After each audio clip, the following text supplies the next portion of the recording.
I'm Asanda Matsaunyane. Good afternoon.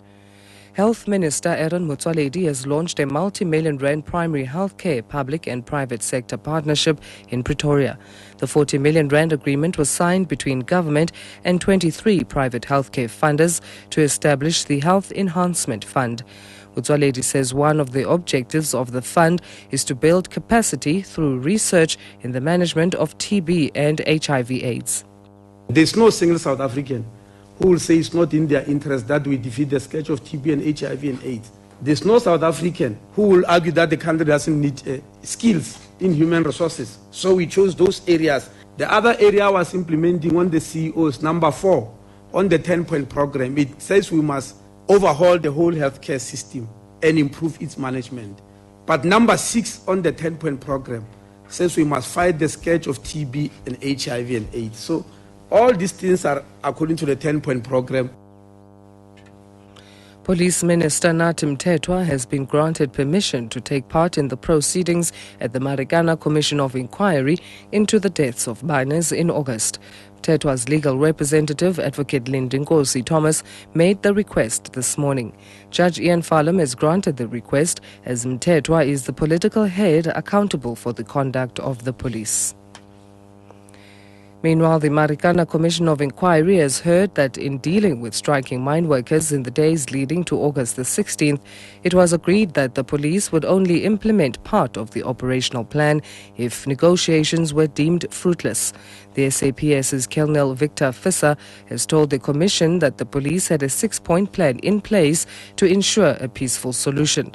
However, he says it later became evident that the plan would not persuade the violent strikers to disperse. Only if negotiations should seem not feasible anymore, we would go over to stage 3 of the operational plan. Still, it will mean addressing the protesters, ask them to voluntarily lay down their weapons, if not, disperse them into smaller groups, encircle and disarm them. Again, it was emphasized this is only where negotiations are deemed unsuccessful or no longer feasible by higher authorities, and the tactical option was needed.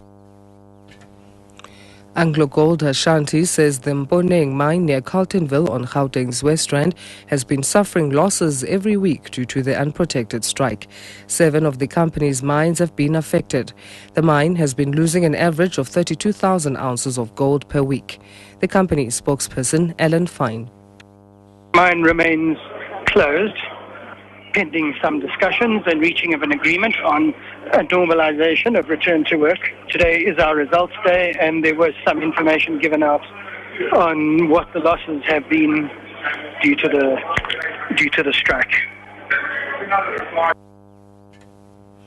Cape Town Mayor Patricia de Lille says they've appointed structural engineers to investigate the fatal accident outside the Cape Town Stadium last night where Lincoln Park was to perform. 1 person was killed and 12 others injured when scaffolding and a billboard blew over ahead of the gig. De Lille says they are working with police and big concerts to determine what exactly happened. Overseas, German prosecutors have indicted a woman who is alleged to be the 3rd member of a neo-Nazi group behind a 7-year killing spree targeting Turkish and Greek immigrants.